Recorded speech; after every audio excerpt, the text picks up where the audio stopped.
Hello, everyone. Welcome to the Awakening Report. I'm your host, Doug Hamp. Thank you for being with us. Sorry that we started a few minutes late, but there's always a few technical challenges here and there. And so we are going to talk about something pretty exciting. Is there a virus in the code of everything? Well, our guest tonight believes that there actually is. And at first it might sound like, what's he talking about? But I think once we hear him out, we'll kind of understand what he's getting at and say, yeah, there just might be a virus in the code of everything. So I have on with me tonight, we have Howard. You get to help me out here, Howard. Tell me. DeLaCruz-Bancroft. Yes. There we go. Howard DeLaCruz-Bancroft. That's awesome. You must be Hispanic to have that many names, right? Well, one's Hispanic and one's Anglo. That way everybody gets to fit in. There you go. I remember when I lived in Bolivia for a while and also the Dominican Republic, and I'm like, man, these people have four names, like I just can barely remember one. So, but that's awesome. Great to have you on the show this evening. Thank you for joining us. So you contacted me some time ago about something that you've been working on, what you call VICE. And again, VICE is virus in the code of everything. And it's a really interesting concept. So, kind of, first of all, before we get into that, just give us a really quick rundown of, who you are. And then let's jump into this idea of a virus and everything.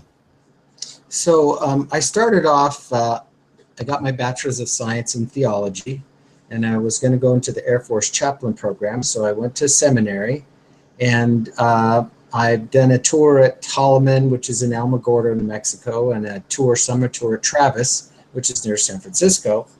And I'm in my last year finishing up an MDiv MRE. And lo and behold, my in-laws had some issues going on in their life. They said, well, we're coming out to take the kids to see the grandparents in 1986 for Thanksgiving. And they never came back. So I had a 5.5-year-old and a 1-year-old and never got to see them like a regular parent again. So, after all those years of Bible college and seminary, that was kind of I tried to stay in the Air Force chaplain program. I just emotionally couldn't deal with it. It was just devastating for me not to have my kids. I loved the idea of being a family man, and my kids, it was like most fathers who are involved with their families, it's a whole different lifestyle not having that. It's definitely difficult. And so I resigned my commission, and I started doing IT work, kind of my tent making trade. Paul said that he made tents on the side. And I didn't know how this was ever going to fit together. Went through some horrendous things that might be a whole nother show, but to make a long story short, I felt like the Lord was saying, look, if you trust me, I'm going to trust you with something in the future. And literally, these are not things that normal people would go through. They seem very similar, kind of like a Joseph and a Moses and all those crazy things that happen sometimes in prophetic lives are a test. But I trusted the Lord in the test. I said, nope, I know he has a reason for it. In fact, the test got so far, I filed an interlocutory appeal in the U.S. Supreme Court. That's how far my case went. And I actually wore my tribulation like a badge of honor. And I said, look, if it takes the enemy this kind of level of opposition, God must have something really great for me. Kind of the optimist and the pessimist story, where the pessimist gets a horse and says, oh, I'm going to fall off it, I'm going to get hurt. And the optimist gets a pile of manure and says, man, with all this manure in here, there's got to be a horse somewhere. And so I literally believe that something, and I share this with other people, that the degree of the opposition that you face in your life is commensurate with what God can do with you if you will trust him through that trial. So I've always been a science person. I love science, that which is reproducible in a controlled environment. I even do the sign language. Science is that which is reproducible in a controlled environment with measurable and predictable results. So I taught my kids that when they were since they were like 2 and 3. And my kids will tell you, Dad loves science shows, everything I could get my hand on. But I've never forgot that, in my opinion, it needs to be consistent. How could it be possible that, we have Jewish faith, Christian faith, Muslim faith, and all of these great historical narratives, and yet we have science? It doesn't make sense to me that there can't be some way to connect things. I'm not saying they were exactly the same. I'm just saying there's got to be some connection there. And so as I began to do some research for the first book I was writing, using electron microscopy, the Lord gave me some insight into the second book. And the idea is that all randomness, all chaos, all noise, all static, all disorder, and all asymmetry are signs of something's wrong. And I call it the equivalent. I almost want to give you sort of a synopsis of this. Think of it in terms of a universal programmer called God. Think of Satan, the great hacker.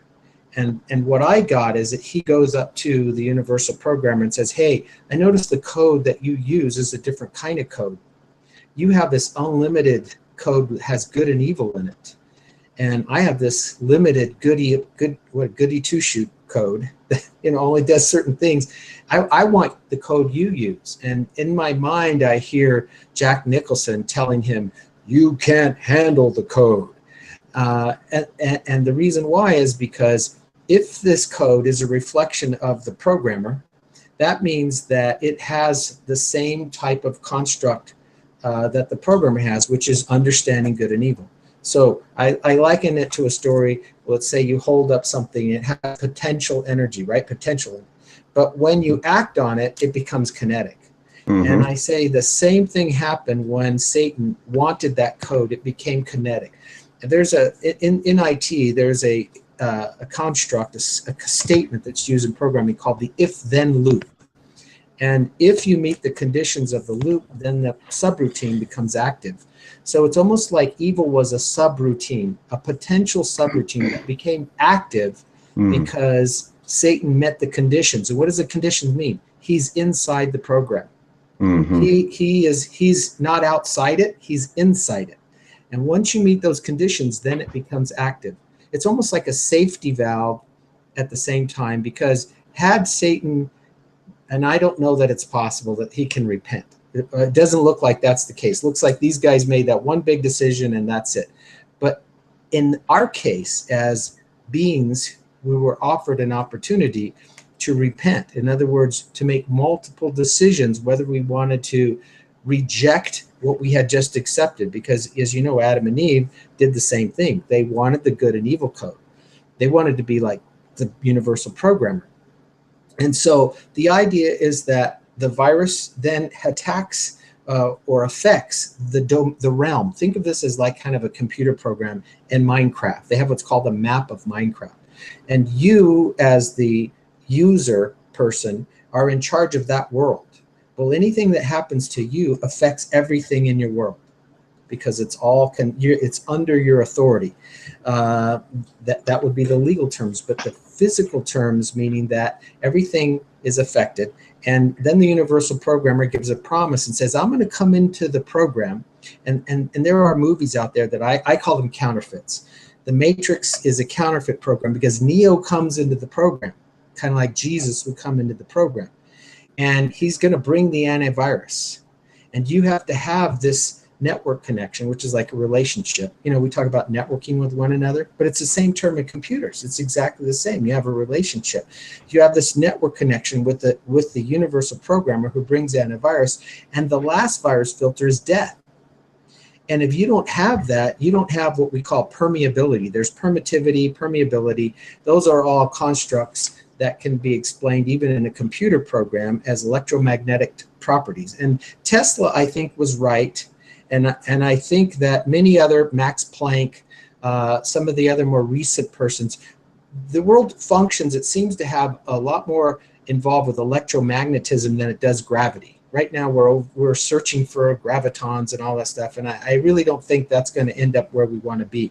But to make a long story short, if you have that permeability, that last filter, you get to pass through that filter. If you don't, you get quarantined just like in a computer. And ultimately, I call it a redemptive loop. Ultimately, it puts potential evil back into the box, kind of like Pandora's box. It puts it back. It separates those who choose the good only limited code from those who want the good and evil code. It separates them. You can call it the goats and the sheep. It doesn't matter what you call it. Scientifically, there has to be a way to separate the potential from the kinetic. We've already acted on it, and so we have to like get back to the state. That's what, in a computer term, we call it to restore something. If your computer has a virus, it can be so bad that I may have to tell you as a computer guy, what do you want to keep? I'll get your pictures, I'll get your audio files, I'll get the programs with the data, I'll get everything I can. But ultimately I have to take that data out, and I have to put in another operating system. I have to restore that computer back to its original state. Well, that's kind of like getting saved, getting born again. The paradigm is that this computer has a disconnect because of the evil, the potential evil that's become kinetic. And in order for us to be restored back to the limited, it's kind of like a reduced instruction set. I don't know if you're familiar with that, but they have computers now that are super powerful, and they run what's called a RISC, risk processor. And that means it doesn't have a lot of other functions that are unnecessary, just what is needed to run these powerful programs. So you take out the old virus-ridden program, you put in the new operating system with a reduced instruction set. It runs faster, it's more capable, and I say that when you pass through this virus filter of death, you will then get to go into a virus-free dimension. And I say that Jesus said, he said, greater works would you do because I go to my Father. Well, what did he do? He walked on water. He could take hydrogen and oxygen molecules and align them in a lattice. So they form like a crystal structure, so they support weight. The electromagnetic field becomes aggregate so that you can walk on it. Now we can do it when it's freezing, we call that ice, or you jump off a 100-foot cliff and you land on water and it feels like concrete because instantly those molecules align, instantly. So what could he do? It looks like Jesus can manipulate the numerical values, the quantum particles, the code that makes everything. So he's saying, same thing with food. We do that with an atomic bomb. We split the atom. Well, we can now do that. We know there's a duality of light. There's a duality of matter as a particle and a wave. And so he could change the resonant frequency and pass through a wall, just like radio waves can pass through a wall or a door. He could ascend.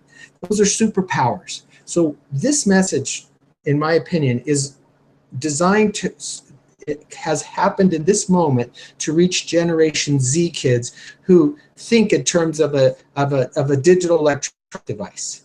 They think about in computers. So when I tell them the universal programmer and the great hacker and a virus, and you got to have the antivirus and to pass through the virus filter to get to a virus-free realm and where you have superpowers, they get it. I've never had one person, I'm telling you this, with the thousands of young people that I talked to over this course of this last 2 years that I've developed this, ever reject that. Not one ever. It doesn't mean that they do it, because they still have a choice to make. They can either have the good. I tell these young people when I leave a lot of times, I say, okay, I'm gonna leave you with a question.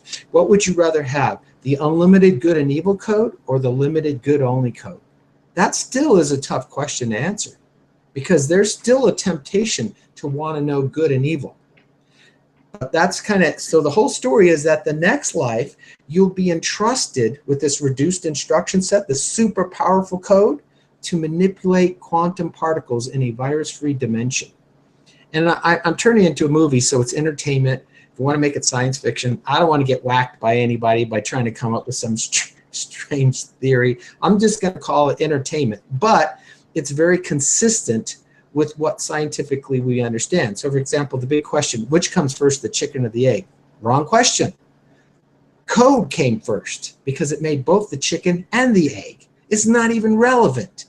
The Big Bang, time, space, and matter. That's obsolete. That's already after the fact. The code came first. Now, as believers, I call us trusters. We believe in the beginning was the Word, and the Word was with God, and the Word was God. That's the code.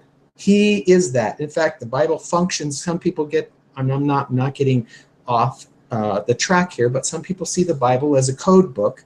And in my movie, I actually use it as a code book, and I say it recalibrates our thinking. Just like when your computer is messed up and you want to restore the system settings to the default, you have to recalibrate it. And I say the Bible functions like that. I'm not going to make a legalistic argument and say that something physically is like that, because remember, I'm saying everything in this realm, in this dimension, is contaminated. So I'm not putting my eggs in a physical basket. I'm putting my beliefs and trust in the information that makes everything.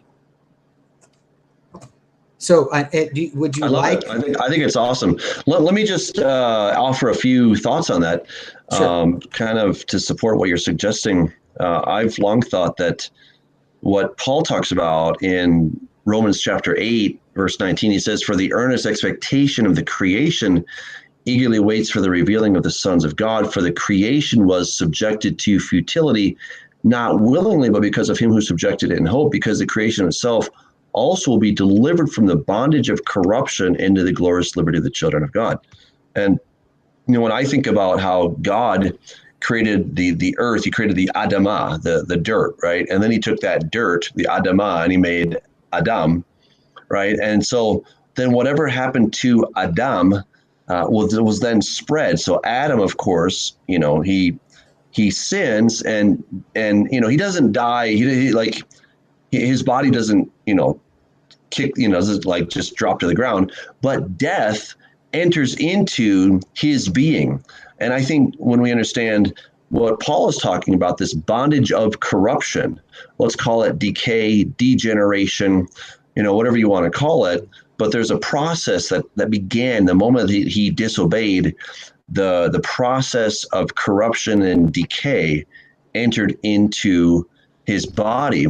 And then because he is the man, the Adam, who is connected to the Adamah, it then spreads, right? It spreads, and everything that's connected to the earth, namely the animals, then they also have that same, what you'd call a virus, what the Bible calls it corruption, right?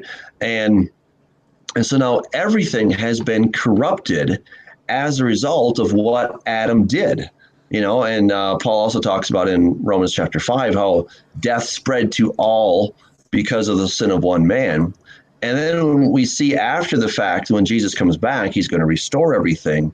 And then even the animals are going to be put back into a good state, right? And so that the young child shall lead, the wolf and the lamb shall lie down together, and they can plead by the cobra's hole and all these things, So I'm tracking with you, and I think it makes a lot of sense. And I think it's great to use language that young people can understand and appreciate, because it's so true. A lot of times what we have in the Bible is archaic language, right? And, what is sin, right? What is corruption? Like, what do these things really mean?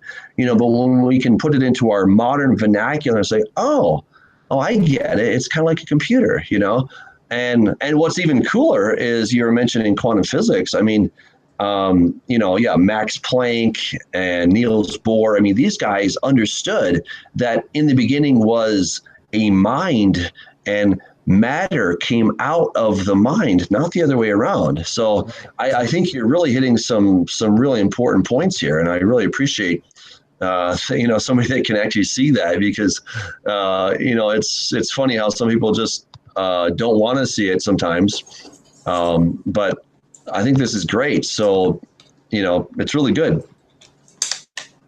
It's really good. Let me share something related. For example, we're trying to understand artificial intelligence right now. If we can get a computer to think for itself, decide for itself, and learn from its collective memory and experience, we call that artificial intelligence.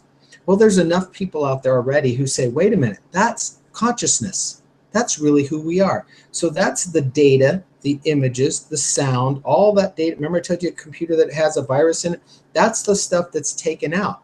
So this temporal analog body that we live in is the consciousness part of us, and I'm only saying AI because it helps us understand the concept. I tell that to kids. It's not that explains everything. It just helps you to connect with it. So it's almost like he takes the AI out of us as if we were some robot, and then puts us in another robot suit. And that robot suit is not corrupted like this one. But if we don't trust the universal programmer, if we don't trust who God is to do that, we'll think that this world is all there is and we got to save the world. And I think the Bible does say we're salt and light. So we do have to preserve it. We have to be good stewards. We don't throw our trash. My kids don't throw their trash out of the car. We don't, you know what I mean? We don't believe that you can just pour poisons on everything. But we're not looking to this world to save us. We're just looking to protect it and as much we can so that it's useful for subsequent generations. We're stewards of it. And we don't own it. But there's a big difference between people who are putting all their eggs in this world. They've got to preserve it. They've got to live forever. They want to have mortality, for example. Who in the heck would want to live in this corrupt world forever? That would be hell, if you ask me. I am so frustrated knowing what's right and the way things should be that for me to live in this world, I have to be thankful that that there's a program. Think of a universal program that gives me a program. That's what I'm here to do, and that's where I find satisfaction. Fulfilling what he has, and we would call it destined to do, but the program, just like a program, he gives you a program. We even joke with it with our kids. We say, hey, get on with the program. Get with the program, kid. Yeah. And so the idea here is that it helps young people see that there is a connection between what you see in the computer world and what you see in this world. So much so, in fact, that remember it says that he's going to replace it and make a new heaven and new earth. In other words, it can't be saved. It's so corrupted, in fact, that it has to be eventually destroyed. And well, let's explore that for a second, because I think this is really fun. Let's go back to the Garden of Eden, first of all. So in the Garden of Eden, we have this tree of the knowledge of good and evil, right? And we know for a fact, after they eat from this tree, God says, hey, look, man has now become like one of us, knowing good and evil. Now, unless he stretch out his hand and take from the tree of life and live forever. And so God booted him out of the garden. So I believe, here's my take on it anyway, is that the tree of the knowledge of good and evil was absolutely necessary. You were talking about potential versus kinetic. And the way I understand evil is that God kind of forced us to make a choice. And choosing to do something that God doesn't like is how the Bible defines evil. And so God then almost forced us to make a choice because he wanted us to be like him, not to choose the wrong thing, but to choose the right thing. And he wanted us to actually choose, and he's kind of forcing us to choose hopefully the right thing, but not making us do it. Because, so he created the potential of evil. And kind of going back to the idea of the video game, I think of Super Mario Brothers, right? And Super Mario Brothers, whatever Luigi's name, I guess, he can jump on those turtles or he can hit the mushrooms. And I'm no expert at Super Mario Brothers, but there's so many opportunities for him to do the right thing and to keep progressing to the next level, or there's the potential for him to, get squashed by a mushroom or something, and he will then die, right? And if the programmers had not put those opportunities in there, or, for him to jump off the cliff and he goes bye-bye, right? The programmers are not making the operator, the game player, do that, but they're giving him the opportunity to do that. And I would suggest that is really what God was doing when he created, according to Isaiah 45:7, it says that God created evil. Same word that we have for the tree of the knowledge of good and evil, that he created the potential for us to make bad choices, but he did not make us make bad choices. He only presented us the opportunity. And so, in the same way that the programmer is giving the operator the opportunity to jump off the cliff or something, to make a bad choice, so in the same way God did. And so what are your thoughts on that, as far as God putting the tree of knowledge of good and evil there? I got to watch your program, so I know a little bit about what you just mentioned. And I think it does give insight to also the millennium. Because if you think about, here's a condition where everything is perfect, and guess what? They rebel. Why? Because they haven't had that choice yet. So this is a second indicator of what you just mentioned as it relates to the garden. So you give everybody another perfect opportunity again, and guess what they do? There's a portion of them that rebel. Now, I look at numbers and ratios because they're in the Bible as well, and it looks like we can look at the fall of the angels and see there's a 1/3 potential. This is not dualism. Good and evil are not equal. There's a 1/3 potential for evil, 2/3 potential for good, and you can see that 1/3 of them fell.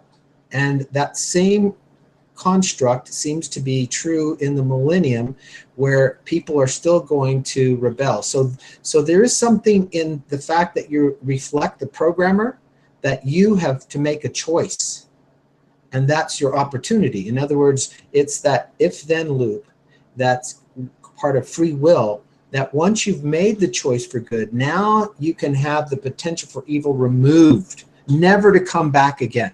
Never. I love that. I think that's absolutely right. Let's go back to our little Mario example. So once Mario does the right thing, so to speak, right, then he can never fall off a cliff. In other words, he kind of gets that superpower, if you will, so that when he comes to a cliff, he's not going to fall to his death because he's made the right choice. And so the potential to choose the wrong thing has been taken away. Okay, it's not that a person's ability to choose, it's not that their free will is gone, but now their free will, the parameters or the options that they have to choose, the evil option no longer exists for them to actually choose that and act upon it. And that's I call that the gospel loop. So if you're to draw a circle and you would start perfection, then you would see there would be next potential. And then there would be a temptation, and then there would be a fall, and then there would be a promise, and then there would be an opportunity to choose again, and then there would be restoration, redemption, and it would go in a circle. But you, the person who's involved in that circle, would have made the choice. You would have had the choice. If you gave me that opportunity right now, if you said, would you be willing to, from this moment on, never to be tempted, never to see anything salacious, never to hear anything salacious? Now, would you be willing to do that? I would, in a minute, volunteer.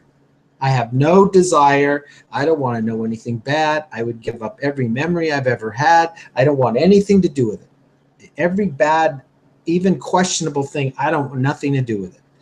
And so when I get to the end of my life, I've already made that choice. I've already lived in that. And then I will be confirmed, if you want to say it. That data is pulled out, that artificial intelligence, that consciousness, in the state in which it existed at that moment, the life that we live. And I will be completely happy, completely content to never experience that again. I don't want an opportunity to rebel. I don't want an opportunity to disobey. I'm good. I've already experienced that to the point that I decided I want nothing to do with it. And I think that's that loop, and gives you that opportunity. And unfortunately, there were some people who won't choose that. And you see that. I explained in my YouTube video that if you look at the movie Pleasantville, you see the exact opposite, where there was color and then black and white, because they're all goody two-shoes, doing all the right thing. And then as they sin progressively, there's color that comes in the world. I say that is exactly the opposite. I agree with you. Yeah, I remember watching that movie, and I was like, what? By making bad choices, by cheating on your wife, suddenly color comes into the world. And that's, I so much agree with you that was really a lousy movie. for that. It couldn't be a bigger lie than that. And that's what this contradicts, because that says this is not scientific. In the beginning, it was perfect. Then it got corrupted. Now it has to be restored again. And it's not dualism. Good has a greater potential than evil does. They're not equal, not even close. But the thing, I also want to share with you something about DNA. I actually believe, and when I speculate, I'll use the word speculate because I don't know. But I speculate that the DNA that we had, the double helix, was concentric, like a slinky. And we know from the research that we've done now that when the telomeres, which are part of those, remember the chromosomes, when they connect together as they go around, that it functions like a healing properties. And I say that those function like an antenna. Every fiber of your being connected to the frequency of the universal programmer. I'm using those terms again, to God. But with 3 dimensions, here's what it was. It's the actual ratio in length, the actual width, and the distance of each of those curls. And that represents the Godhead, the Elohim. And so if you think about it, they function like antennas so that they were in constant communication with the Godhead. And not only that, there was ambient energy that was reflected, much like Moses when he had a conversation with God at Mount Sinai, right? It said his face shone. And we see angels kind of like having sort of a glow as their clothing. I speculate that when Adam, now it was Adam because it was given him authority to do that, not Eve. When he sinned, it said that that in that moment you take of the fruit that you shall die, that the DNA became unraveled like it is now. It lost that communication. That was spiritual death, because now it's not in a network connection. It's lost its radio communication, and the ambient energy bled off. There was no more glow, and then they were naked.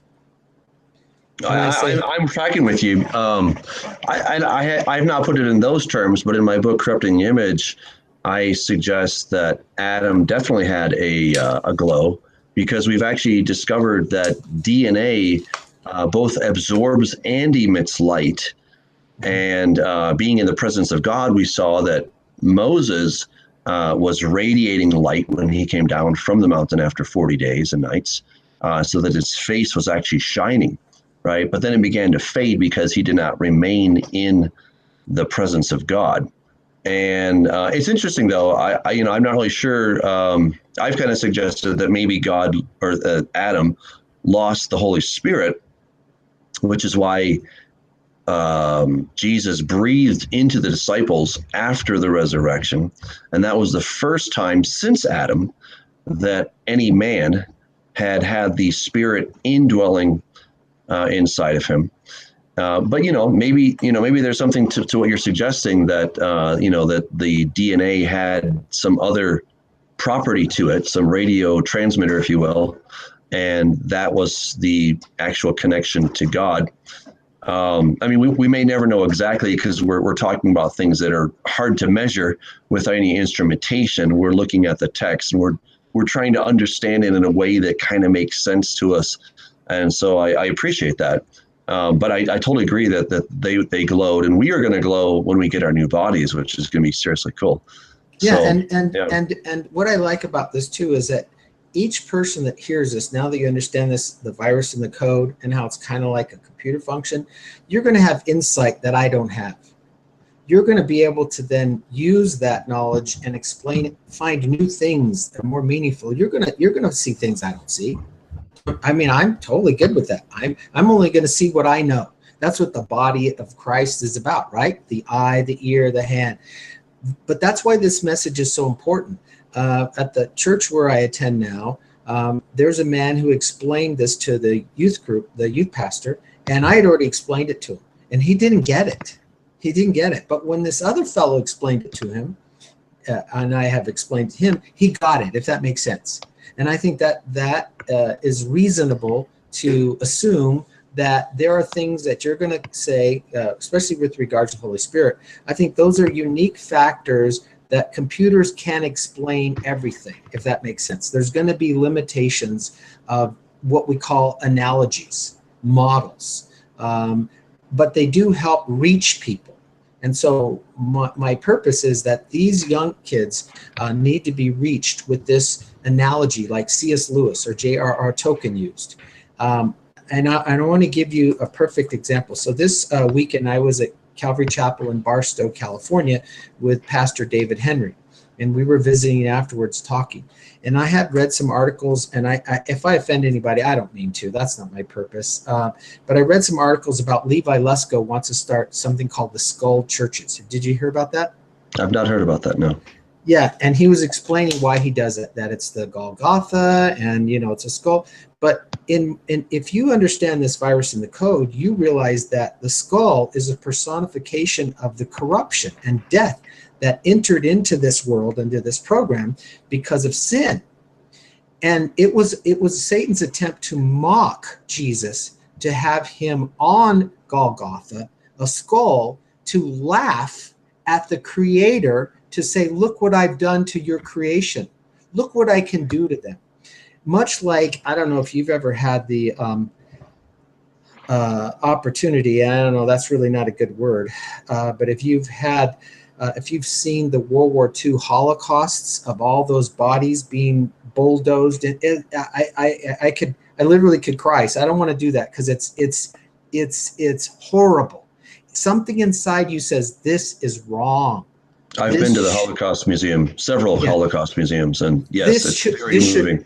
This should never happen to human beings. So Levi says because there's skulls everywhere, that we should take advantage of that and use that to reach out to people. And I say that that's just more presence of evil in this world. That's the enemy people are ignorant. I actually show in my theory, there are music and art that is so cacophonous and asymmetrical that it actually opens you up to sensory perception of things that are morally corrupt. They're bad for you. They can end up pulling you away from purity and innocence. And that is exactly what's wrong. In other words, in an attempt to reach kids, we've now become gimmickry. We're now competing with Hollywood. Instead of taking the word and getting into the word like what we're doing now and explaining the word and how incredible it is, especially with having superpowers. I mean, kids love that. I go, look, the Avengers, that's a counterfeit. I said, what you're going to do on the other side is this life is pale in comparison. But I'm not, and I'm not being mean to anybody, but I'm not going to tap myself all up, put a bunch of skulls all over me, and play a bunch of crazy music that sounds like the world and get it. And I'm not being mean, but I think we can overdo it with the ripped jeans to try to relate to people and the smoke and the laser lights. I just don't think that we need to be competing with the culture. We have something so different that it should blow people's minds. And so Howard, let me ask you a question. I've just been thinking about this. I want to test your model. Okay, so sure. I like the model. Okay, but let's do kind of a thought experiment and see what happens. So we're presuming that what you're saying is correct, and I'm tracking with you, that there's a virus and everything. Let's call it corruption, death, whatever you want to call it, sort of in the real world terms, right? But we're going with this idea of a virus. So Jesus, he says in Matthew chapter 7 that there will be some who come to him, and he says, depart from me, you workers of iniquity, right? In the book of John, he says, if you love me, keep my commandments. If you don't love my commandments, then you don't love me, right? Let's take an obvious example, okay? Murder, okay? Would you suggest that there's something that is happening in the frequencies, in the DNA, that there's some type of, we could call it spiritual, but let's kind of leave that word out for a bit. What's happening if we apply this to your model of a virus? If we kind of go back to that motif of a computer, what would that look like in that model? Let's say a murder or stealing or lying or adultery, or coveting. Okay. I hear you. This is, I think, the first scientific-based morality, because it says if it supports the purpose, if it supports the code, the purpose of the code, and it's productive, then it is morally good. If it is counterproductive to the purpose of the code, if it's destructive in any way, then it is morally bad. So easily, the purpose of the code is to be fruitful and multiply. That's what originally that's what biology is about, right? How do you know something's alive? Because it eats, it breathes, it exhales, it eliminates, and it reproduces. Now, we know the opposite is true of a virus. A virus is a fake seed. It only exists to reproduce to the destruction of the hosts. That's all it does. It doesn't have to breathe. It doesn't have to eat. It doesn't have to do any of those things. Just reproduce, use the host, use the resources of the host to destroy the host itself. And I'm saying, which I think you've indicated, there are some behaviors which are, that's all they are. They're destructive. And we know that it says Satan seeks to whom he may devour, to kill, steal, and destroy, and the wages of sin are death. Eventually, those things lead to death. Well, they're morally bankrupt. They will take you down the wrong road. I think that's, I think it's brilliant. Go ahead. But I think we can say now, scientifically, people aren't going to agree with us or me. That's fine. But at least I have a scientific basis for my morality. I don't think that's ever been done before. It's scientific if we assume the translation of terms is correct. And right. I agree with you, but maybe not everyone's gonna, right? Yeah, and that's okay. Okay, so let's test it further then. Much of Christian theology tells us that the law has been done away with, but looking at your model, you'd say, no, the law hasn't been done away with. We should not violate it. We should not go against what God has told us to do with these instructions he's given us, right? Starting with 10 Commandments, obviously. So why do you think, how does this work then if you speak at a church or something, for example, where they're very much on this theme that, well, the law has been done away with, it's been canceled, it was nailed to the cross. How does that work in your model?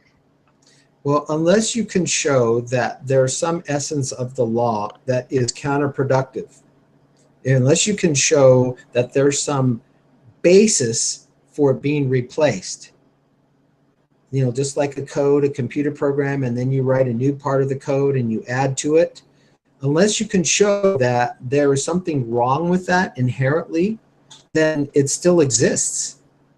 It is still there. I know a little bit about what you believe, and I think more of us need to be going where you're headed, with your understanding that the Old Testament is still there, still relevant. You just have to. It's the New Testament. It's a program that connects it. It doesn't. The feasts were there to give us insight. Most of my kids don't even understand that, and they're losing out on the culture. They're losing out on the depth of what they're supposed to believe because it's not explained at all in church, if that makes sense. Oh, it does. Yes, it does. And they're just fun. They're a lot of fun. It's food and partying. I think that's very interesting. Very interesting. I'm just looking here at the chat room. Some people have some questions. This one is from the handle, The Blood Saves.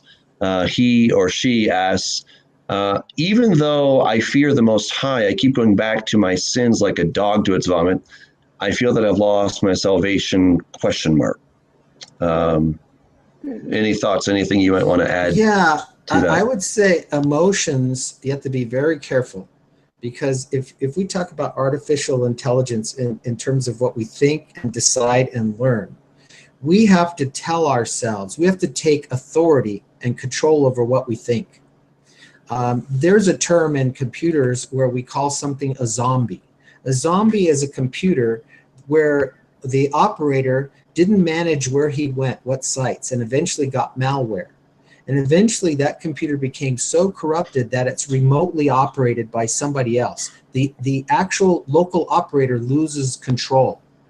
And I don't want anybody to be offended by this, but you need to realize that some of those thoughts that you have in your head, that those viruses, that those are bad, they're evil thoughts, they're corrupting thoughts. That's an attempt to install into your brain malware.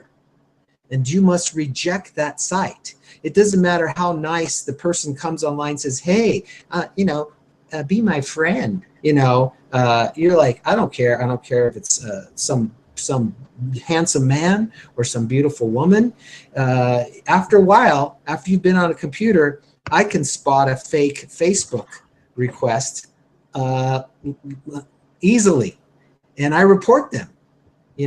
I look at the about, I look at the history, I see how long they are, I see the friends. I can even see that sometimes my friends got connected to them, and then they think, because I'm naive, that I'm going to like them just because they're friends with my friends. But I do a little bit of search, just their profile.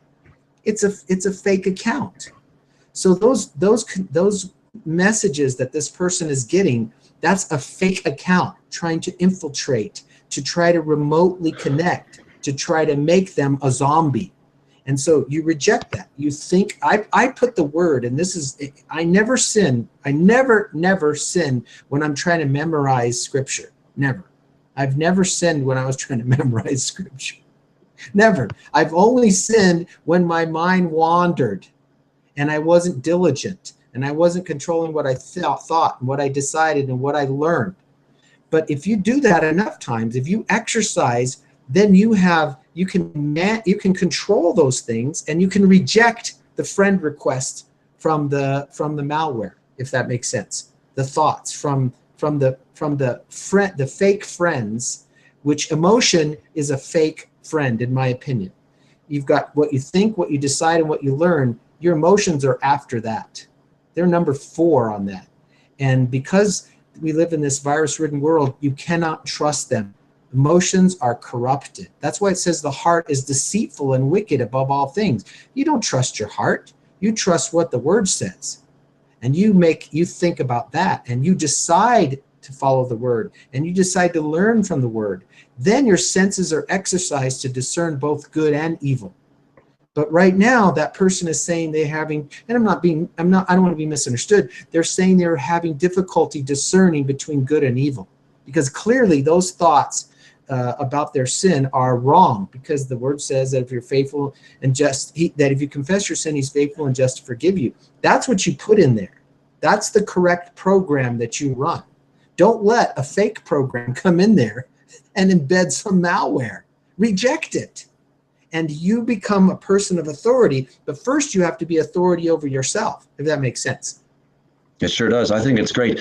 In fact, let me just add to what you're talking about emotions, because emotions are really, emotions can be very good, first of all, but secondly, you can also, talking about this computer, you can kind of go on to autopilot. And what happens is our emotions are often a product of a cocktail of chemicals. Okay, so you do something, you feel a certain way, and so then various chemicals are created in your brain, and then those go down to your body, and your body's like, okay.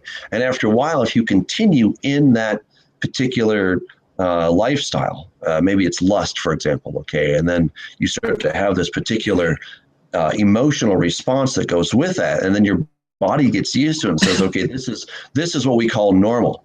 All right. And then when you try to change it, then your body, your cells they're saying, hey, where's the chemicals that I've been used to? And you're like, no, we're changing things today. The brain is saying we're changing everything, right?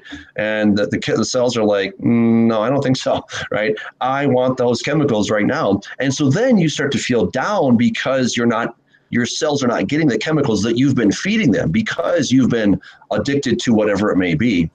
And so then you start to feel bad, and then your emotions are like, oh man, I'm having a lousy day. And then you go back and you eat the chocolate cake, or you do the lust, or whatever it may be. And then those chemicals come back and say, okay, life is just the way it ought to be. We're back to status quo. Times are good. And so that's why, what Howard is saying is that we've got to be very careful, because if you let your emotions run your life for you, if you're following your emotions, then they can take you in some bad places. Now, it's not to say that emotions are bad, because certainly I hope you have some emotion the day you get married. I hope that you have some emotion when you have your first child. I hope you have some emotions if you lose a relative. I mean, that's when we should be having emotions. But we should never run our lives based on that emotional response. Okay, emotions are going to happen, and emotions are something from God. Even God has emotions. He can have he has a hot flash. He can get really hot with anger. He can be grieved. He can rejoice and laugh, and so these are all good. These are things that our Creator, our Master Programmer, the Universal Programmer, has given us, and we should rejoice in those things. But we should be careful not to let those run the program for us. I think that's what Howard's getting at. So I do want to I want to comment something real quick. So one of the reasons why drugs are such a problem in this culture is because of people are addicted to chemicals, whether it's oxytocin or whether it's adrenaline or any of those. But the thing about emotions is, if we are in a good church, that association can help us through the time when our emotions are weak and damaged. There may be times someone hugging you in a proper way, obviously caring about you, not trying to take advantage of you, but in a selfless, loving way, can help you through an emotional time, just being there with you. So that's not the time to whip out a scripture verse when someone dies and start saying, oh, blessed be this and God give it. That's not the time to do that. That's just the time to just hug someone, cry with them. The Bible says you laugh with those who laugh, rejoice with those who rejoice, and you mourn with those who mourn. My senses are heightened. I watch a good movie, like I watched the McFarlane USA. I don't know if the Disney movie, and you see those runners excel, and you see the coach say, "You guys are superhuman. You endure pain that these other kids don't even understand. You go into the fields in the morning, and you work at school, and you run, and you work in the fields at night, and then you run for me." He says, "That's I don't want to say I cry, but I probably cry a lot at movies, but they're good things. They're movies where people are becoming greater than they can be, if that means something. And so emotions are extremely powerful, but they have to be exercised and used properly. And when you're weak emotionally and you feel tempted or whatever, that's time to call up a brother or sister, whoever it is that you're accountable to, and say, man, I just need to hang out. Good company keeps good morals. Bad company corrupts good morals. And so, yeah, emotion has a place, but it has to be with people who have a good moral foundation in order to really exemplify the thoughts and decisions and the learning that you've decided to follow. They're confirmation. They're sort of like, I don't want to be misunderstood. I'm not saying it's icing on the cake, but you can have a little icing on the cake. Sure. Moderate. The Bible says moderation, but you can't live off cake. That's right. Yeah. And I mean, I get emotional as well when I see a good story, and that's a good thing, right? Because, it shows that there's a connection, we're feeling, and certainly if we're not feeling, we're not really human, right? So we're going to feel. The trouble is when we become addicted to a particular feeling, and then we're willing to get it at all costs. Right. And so that's where we want to be careful. And the feeling that God wants us to really be experiencing is joy. Right. Mm-hmm. It's not to say that there won't be times of sadness, and sadness can be healthy. Tears are healthy. Right. And all of those that range of emotions. There's times when we should be angry. We should be hot with anger at unrighteousness. OK. Mm-hmm. But we can't live in those times. The one that we can continually live in is joy. And the only way to truly get joy is when we pursue righteousness. I don't mean a legalistic, I've got my checklist and I'm doing this different thing, but I'm living in accordance with the righteous instructions that God has given me. What did Jesus say? Seek first the kingdom of God and his righteousness, and all these things will be added to you, right? So we cannot short circuit, we can't take a shortcut to all these things added, that's what we often try to do. That's what the druggie's trying to do. I want all these things added, but I don't want the righteousness. So I'm going to take drugs to get the all things. That's what the thief does. I want all these things, so I'm going to steal in order to get this. This is what the adulterer does, or the fornicator, or the person who's lusting. I want this stuff, but I'm going to skip the righteous process, and I'm going to go straight for that thing. And you might get a tiny little sliver of that feeling, but it's ephemeral. It vanishes and it fades away very quickly because there is no foundation and substance to it. And so it goes away. And the only way to really get lasting joy is when we follow God's instructions. And I really like how you're putting it, Howard, because this idea that, if we, you put it so succinctly, I don't know if I can repeat it, but you were likening to this idea of the program again, and that when we do something that is contrary to the instructions, then there's something that's malware, essentially. I think that's the term you were using, that we're kind of introducing malware into our operating system when we pursue unrighteousness. When we pursue righteousness, then we're not introducing things. I think another idea that we can think of it as data corruption. Okay, we all know that data is corrupted, right? And we have data loss, and it doesn't matter what type of medium you use. Eventually, you're going to have a loss of data, and that's why they continually have to update hard drives, and they got to back them up and then back them up again and then put a new, because it just happens. You leave a CD sitting around, and, it may last for 20 years, but then after 30, 40, who knows how many years, eventually that data will be corrupted. And, I think that's another thing that we're introducing corruption when we pursue things that are contrary to God's instructions. We're throwing more data loss into the mix. And of course, what happens when you have data loss? Well, you scramble the program, you lose things. You might get the blue screen of death eventually if you go on long enough. I mean, that's what God promises. It says, look, if you continue in this path, eventually it will yield death, right? Also the zombie idea comes into play. The terrorists, people who are willing to kill many people, a lot of times you'll hear a murderer say, I don't know why I did that. Our voices were talking to me, or I felt I had to do that. I heard, if I remember correctly, Dr. Dobson was talking about Jeffrey Dahmer. I think if this offends somebody, I apologize, but I think he would cut off someone's head and have it next to him, sitting in the car as he drove around, and he said that's the only time he had peace, because he was tortured. That person is remotely operated to the point where he's lost all local control. And now there's this preoccupation with zombies. I think that's zombie idea, is that you've lost your local control. You've lost the ability to think, decide, and learn what's productive. You are now sensory, you're carnal, you're looking for pleasure. That is exactly the opposite of the goal of this vice theory, is to seek selfless love. Selfless love is the virus-free dimension, and that's, we're going to call that the spiritual dimension where God exists. That's our goal, is to live in that selfless love, to think about others, to care about them. What can I do to help you? And when we do that, then we become fulfilled and we can content, and then we find purpose. But when we're seeking our own desires, our own pleasures, our own sensory emotions, that's just selfishness.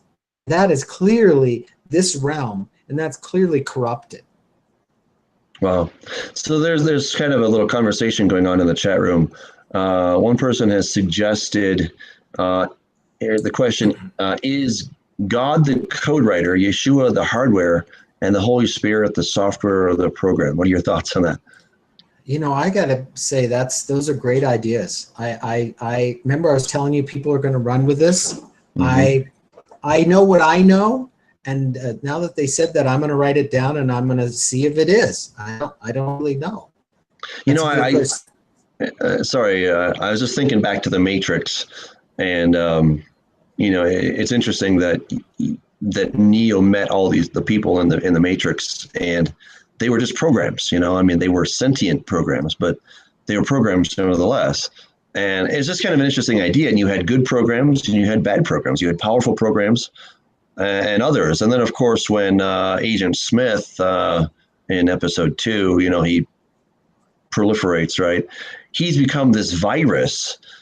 And now even the Matrix itself senses that it's in danger because he's out of control. He is in some way, created himself to be a virus. And he eventually, he's about to take over to the point that even the machine Matrix itself kind of needs a savior. I know that's not a perfect analogy because it's not a perfect movie, but it's, it's something to think about. It's just interesting how they really played with that idea. And, you talk about selfishness, Satan is a taker, right? God is a giver, right? Satan, it's always consume, because he has really nothing to give. All he can do is take. And he can promise the world, but he never delivers. He promises to take the world, right? And he's kind of like the black hole. He's never satisfied. He always wants more, whereas God is a fountain of life who's always giving more, and there's really no end to what he's giving. And I think we saw that, again, in an imperfect way, but, Neo being willing to lay himself down, obviously a Christ-like figure, whereas Agent Smith just wanted to consume. He wanted to overpower everyone to make them exact clones of himself and to just keep on consuming. And he would never be satisfied until he would have taken over the entire Matrix in that scenario. So just, it's kind of fun thoughts to think about. Well, that relates to something too I wanted to mention real quick, is that our churches nowadays, in my opinion, have, and I don't want to offend anybody. I'm not trying to offend anybody, but many times the pastor will have a vision and he'll say, come here and help me achieve my vision. I have the idea of a church where the pastor says, my vision is to help you accomplish your vision. What is it that God has given? What program has he written for you? And I want to help you to become that. That's way different than what I see in most of our churches. They have some building program, do what I want to do. When I talk, I sent a message to Levi Lusko, so I'm not talking behind his back. I went to Pastor Skip, all these guys, and I tried to bring someone else to talk to them. Clearly, I'm doing, I think, the biblical thing here. But I've gone to the biggest churches in Albuquerque, and I've attempted to communicate with them, what I call new wine and new wineskin. And they said, you know what, you need to go someplace else. Not, I'm a member of the body of Christ. Let me think about it. Let me pray about it. Let me see how we could incorporate this. That's not our vision. I even had this one youth pastor, and I'm not going to mention his name, but he said, do you know how busy I am? Do you know how many people want to talk to me? Do you know how important I am? And I was just like, whoa, are you kidding me? And that's what you're telling a lost and dying world you're going to offer them? I think the other thing is all of the homeless people seem to be increasing. And I think this virus theory matches something that we could start doing. I actually see homeless people as people who had a great vision and Satan cut their wheels out from under them. He's undermined the vision. These people have lost an idea of who they could become. There's a man in Albuquerque, he just passed away. He started a ministry called Joy Junction. And he was a homeless person, but God gave him a vision and said, one day you're going to help homeless people. And he went to school, he got his PhD, and now he ran Jeremy Reynolds. He ran the largest homeless shelter in New Mexico. And so what I see is that two things: my people perish for lack of knowledge, and they perish for lack of vision. And churches have got to stop trying to make everyone have their vision, and we've got to start helping people build the vision that God has in them. That's it, because we're not really connecting. I mean, to be rejected, this message to be rejected it's sad, because this is the message that connects people. Why Wow. would you reject something that's going to be the help for them? Every Mhm. day, some young person's dying, going into eternity because they've rejected the gospel. And we may have the message in a package, a container that they could have entered into eternity with a relationship with God instead of quarantined and into condemnation. I mean, that's just, my heart is grieved. I see every day as absolutely crucial to get this message out to people because I see them every day respond positively. Mm-hmm. I'm into that. And it's a real confirmation to me because, one of the things that we're trying to do at the Way Congregation is to build up the people. And I've thought about this as I've just been kind of setting the foundation for the church. There's part of me, there's that temptation. I want to build this thing, and do all these things for me. But I'm like, you know what?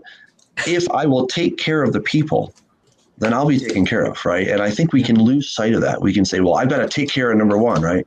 And a church can be really no different than a business. And it's interesting. I've read a lot of business books, a lot of, kind of self-help business book type things.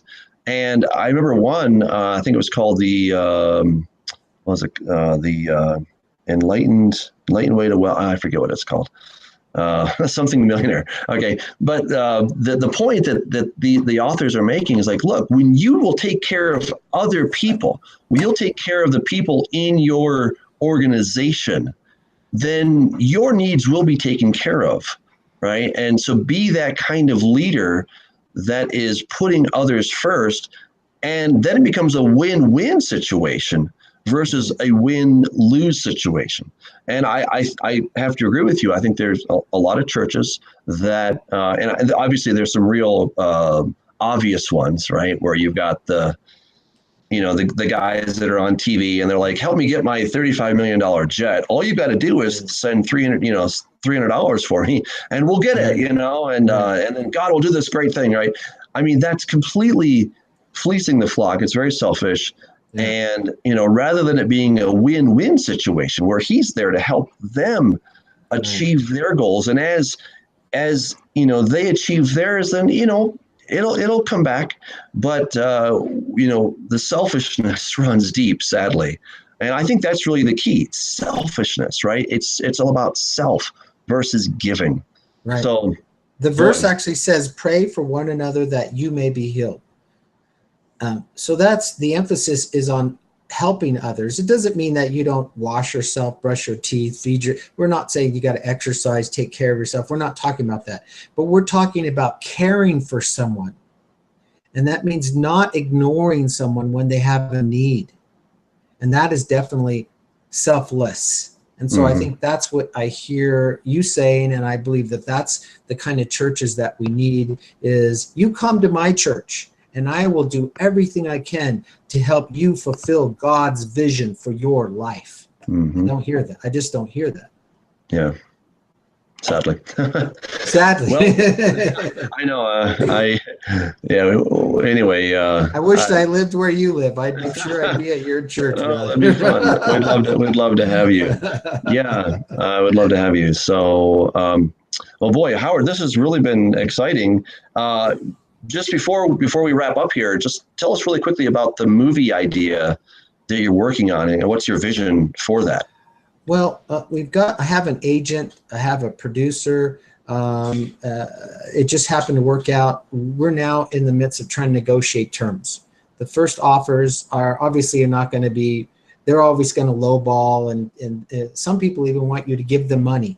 And I'm like, at some point, you have to see the value of something. And if it doesn't have value to you, then obviously don't do this. So we're being very discerning. We've had some offers already, and they have got to allow this to stay biblical. The theology has to be consistent. I hearken back to Kip Thorne's movie Interstellar, where he remained the executive producer so that it would be scientifically, in his term, accurate for what he believes. I think that has to be true for this message. It has to be theologically correct. And so I'm not going to accept any offers. I don't care how lucrative they are if they don't allow it to be systematically, theologically accurate. if that makes sense. We just But can't have it. the theme of the movie is essentially what you kind of painted for us, that this idea of vice. So kind of just run us through the basic scenario of the story, if you could. Real quick. If you want to. I mean, maybe you don't want to. I don't know. Real quick, a group of scientists are working on separate projects, and they're trying to develop carbon nanotubes. That's the hope for nanomedicine. That's a hope for desalination. That's a hope for high performance batteries, super performing batteries, carbon nanotubes. That's it. So one researcher has a grant or investment money that's been offered to him to do that. Another one's working on a computer program that can take an object, a real-time object, and convert it into 3D, kind of like what we do for 3D printers. And he's trying to do that to work with cancer research, because he's trying to understand cancer.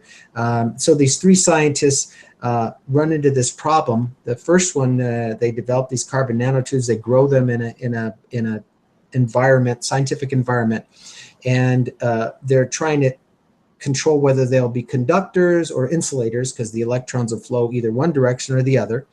And as they're doing this, they find out that as they get down to the nanoscale level, there are a lot of bumps and irregularities and deviations. As you see, just look at any image under the electron microscope. It's a weird world. It's very strange. And they notice that it doesn't match the mathematical computer model that they built, if that makes sense. It doesn't look, it has asymmetry, it has randomness, it has noise, it has chaos. And so they do the reverse. They scan the image and they come up with a different data set. And they said, something's wrong. The real-time image doesn't match the computer model. And they do the research to figure out, and that's when they find out there's a virus in the code. And to make a long story short, I speculate that there are elites who know this already and then try to suppress them and try to arrest them and try to take all their data, because they don't want the world to know. Because if you know there's a virus, then you know that why is there a virus? There might be an antivirus, and you don't want this out there. And real quick, just to tell you a story, it's related to this. So I was signed up to be a TEDx speaker here in Albuquerque, right? 2 years ago. And I got my email, I got my ID and everything, and supposedly I'm ready, to be a speaker, right? And so about a month before, I start seeing these ads, and I said, call up the organization. I said, hey guys, where's my itinerary? And the lady goes, what's your name? And I tell her my name, and the phone just goes silent for 10 minutes. They come back on the line and they say, sir, we're so sorry, we lost all your information. I said, lost all my information? I go, well, I'll send you. And the Holy Spirit said, don't say anything, son, don't say anything. And I said, oh, they said, well, you can apply next year if you'd like again. Again, that was interesting, again, right? But she said she lost it all. And the Lord said, use that for the movie, to the idea that maybe some people know about this and they don't want this out. And to make a long story short, these guys go in hiding, but some other younger people end up creating inventions and medical devices, and they end up taking one of the projects I actually worked on for a congressman, where we take shipping containers and we make them into self-contained satellite uplink, downlink solar panels, wind generators, and gray water recovery systems, and we can ship them anywhere in the world and remotely train people and remotely employ people anywhere. So in the deserts of Africa and the jungles, and the countries, the host countries like this so much, they're willing to make a deal where these guys take an island and they start their own country, and then they start their own currency, and then they start setting up these crisis infrastructure teams all around the world. And it's sort of like something before the Left Behind kind of idea. So that's what the movie's about. And eventually these guys become something called the Vitruvian Code Project Team, and they go around the world secretly trying to convince scientists and engineers and artists and musicians that there's a virus in the code and there's a solution. So that's what the movie's about. That sounds really cool. And you want to do a trilogy, is that right? Well, there's actually 7 books. 7, okay, yeah. Sorry. Yeah, there'll be 7 books before, on this side of heaven, and then 7 books afters, and that's really wild because it's all just speculation. Remember I told you the superpowers? Yep. Yeah, Yep. but we'll take one at a time. There you go. Amen. Well, that sounds really exciting. And I was sharing with you that I'm hoping to work, and I'm working on a movie too. I've actually hired a screenwriter from South Africa. So we're working on it. I'm really excited about it. Ours takes a little different approach, but I can explain that later. But thank you again for being on this show. It was really fun. Just looking at the comment section, one person said, at first it sounded like it might be kind of boring, but it was really interesting. So that's pretty cool. For people that have been asking, yes, I will be at the Take on the World conference this weekend. And so if you're going to be in Vermilion, Ohio, I look forward to seeing you there.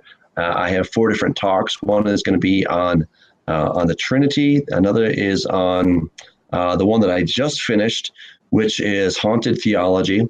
And then I'll do the covenant theology, God's divorce and remarriage. And what's my last talk? I forget. It's something important, but I can't remember what it is. So that'll be the surprise one. But yeah, so I look forward to seeing you guys out there in Ohio, and look me up if I don't recognize you. Tell me what your handle is on Facebook or YouTube or whatever it may be, and I'll try to make the connection. So, Howard, again, thank you for sharing your vice theory. I think it's really cool, and it really gives us just a different way to understand sin, transgression, law, God, and all these spiritual terms or churchy kind of terms that we often have, and just to put them in the modern context. So, fantastic. How can people get a hold of you? How can they follow you, or what's the best method to do that? On Facebook, the Vitruvian Code Project, and that's spelled Vitruvian, just like the Da Vinci Vitruvian Man. Of course, we know who the real man of virtue is. And then also, if you just go to YouTube and you type UNM lecture, Vice, I was a guest lecturer at UNM a couple of months back. You'll see the YouTube channel, and you can subscribe to that. Facebook page, we also have other links to SoundCloud, and we'll eventually have the book out there so people can go ahead and buy that if they want. So Vitruvian Code Project Facebook, and UNM lecture for University of New Mexico lecture, Vice, V-I-C-E, and you'll find it. Okay, I'm going to put your Facebook in there in the chat, and then they can find you from there. So again, thank you for joining us, everyone. Stay in the Word. The Word is it's the way to go. And thankfully, God has a virus-free zone for us one day in the future. We look forward to that. But until then, keep living to serve others, to bless others. Don't be selfish. That's kind of the idea. Yeah. Don't be, exactly. Don't be a virus. Okay, don't be a virus. Thanks, Very Dad. cool. All right. God bless you. Take care. All right. All right. Bye.